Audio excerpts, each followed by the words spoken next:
Welcome to Sylvia Stingray.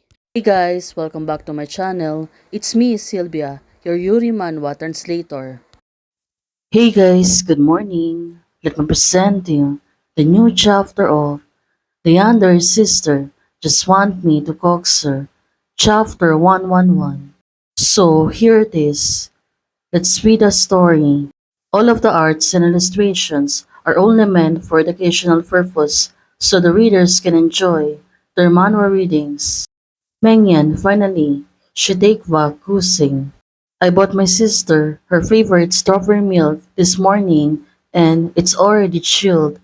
There's also a skirt stud, same style like me but different colors. It has clearly in my dream from the past, but the shops near the school gate, the school's layout, even the subway and bus routes are the same as in reality, although it's not. Goose family's room, the layout and decorations are no different from Mengyan's room in the Gu family house, the biggest.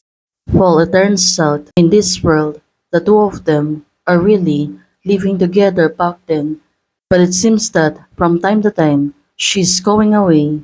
Everything has a two fears. Goosing us, is this where you and your mother live? Well, suddenly, she wanted to ask her, but now it makes sense. Mengyan, suddenly she looked back and said she had a better partner a few years ago and didn't want me anymore. So only my sister and I live here. So it was confirmed. Someone's their feelings and confess and made my sister so angry. Do you have to rub a salt in my wounds? Now it really makes sense. It seems that she really wanted to tease her feelings of everything. The food, the clothing, the shelter, and transportation has been prepared in advance in a quiet well aside from having two identicals items, timeline, spatial coordinates, theory, even art students, I can see that this goes far beyond the scope of high school physics, but more than that, I am concerned about this. Now it makes sense. She picked up a bottle of the medicines in the table, Paul and asked, isn't this a vitamin? How long have you been taking of this? Now, how much do you take each time? Cussing. She got really worried. Now, she was only eating a little when nothing tastes as good as sleeping while holding with my sister. Well, did you just say often this week? How come? I'm sorry. I'm leaving you all alone. Kusing said to Mengyan.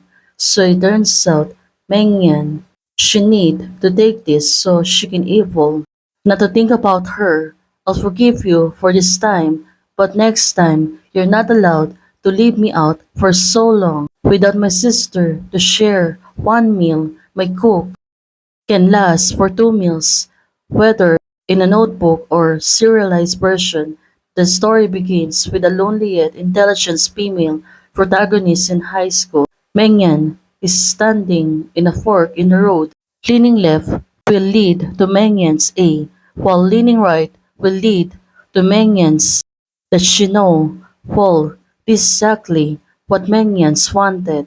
She repeatedly reoffended and making me desperate to want to save her. Don't matter what I did, endings always led in the worst result until I personally pushed Mengyans into becoming Mengyan A completely erasing my own sister. Now it really makes sense. Kusing, she clearly think about this right now. But Mengyan, look at her silently. She looks really worried.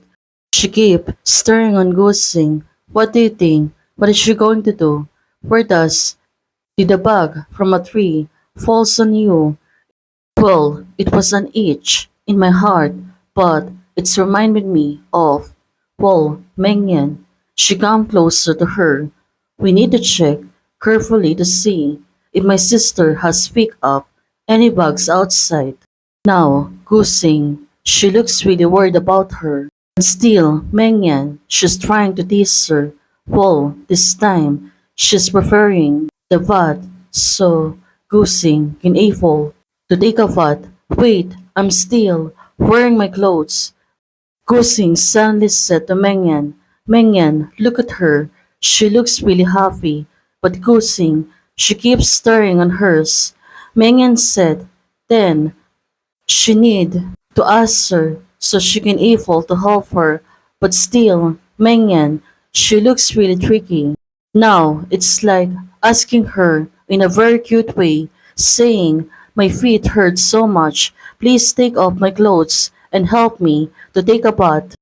Now, it really makes sense. Gusing thinks she's provoking me. Well, she was right. Mengyan, she really continued to tease her. At this moment, Gusing. Mengyan was certainly crushed before. When Mayang's cars fuss, I carried her home gently and also bandaged her up. People who beautify themselves in her memory. Well, I think I accidentally turned on the wrong shower and soak. Well, it seems that back then she clearly remembered what happened, but now she looks really happy. Sure enough, it's still you. Well, Kusing, at this moment, she clearly confirmed that it was really Mengyan this time. Well, suddenly, she came closer. Just now, even thought I only wanted to hide in the tree and observe security, but just now, I couldn't help but interrupt when I saw her being confessed to. The only thing I should do is, well, it turns out she got jealous, that's why she suddenly show off in front of her. It's about loving her and giving her a sense of security so that she can become the happier Mengyan who wants. Well, now, she's starting to take a bath. It seems that Gusing, still, she got to think so many things, especially about Mengyan this time. The hospital gown smells is finally gone, and the water temperature feels so nice. After finally a long day, she can able to rest home. At this moment, Mengyan, she keep asking her, does it hurt? If the feet's still hurting, well, it seems that she is really serious about taking care of her. Kusing, suddenly, she looked forward. That car accident must have terrified her.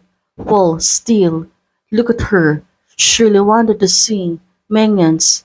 There's nothing wrong with my leg phone. Suddenly, Kusing said to Mengyan. It seems that, still, she really wanted to tease her. But looking at Mengyan's reaction, we can see on her face, she also wanted to tease her back. So do you feel anything? Let's see what's gonna happen next. Hey guys, thanks for watching. If you like the video, please don't forget to like, share, and subscribe. Membership is already open. For those who want to support, you can support me by joining a membership or you can directly support me by Ko-Fi. Thank you, bye.